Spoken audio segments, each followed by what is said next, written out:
राजा तोहर जिला जवार में, गिनती होके बड़े बड़ रंगदार में।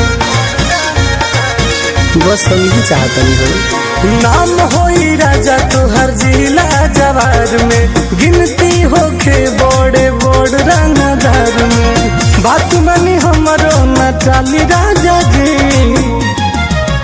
भले बेच दी कनवा के बहाल राजा जी, जाके आजुएले हाई दुनाली राजा जी। भले बेच दी कनवा के बहाल राजा जी, जाके आजुएले हाई दुनाली राजा जी। ना जल्दी लेके आई।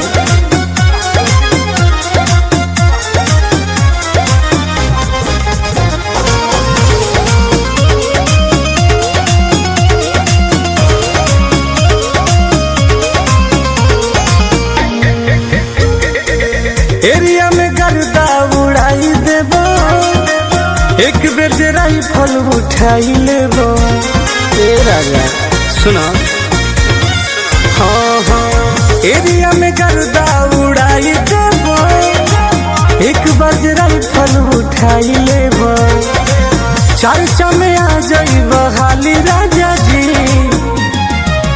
भले बेच दी कनवा के बहाल राजा जी, जाके आजुएले हाई दुनाली राजा जी। भले बेच दी कनवा के बहाल राजा जी, जाके आजुएले हाई दुनाली राजा जी। जाए ना लेके आई।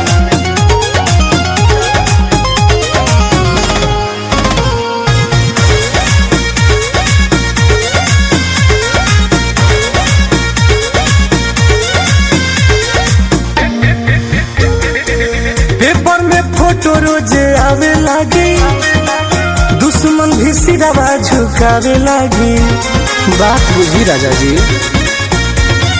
हाँ हाँ पेपर में फोटो रोजे आवे लागी, दुश्मन भी सिरवा झुकावे लागी।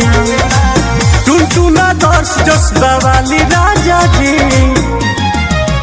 भले बेच दी कनवा के बहाल राजा जी, जाके आजुएले हाई दुनाली राजा जी। भले बेच दी कनवा के बहाल राजा जी, जाके आजुएले हाई दुनाली राजा जी। अरे जाए ना।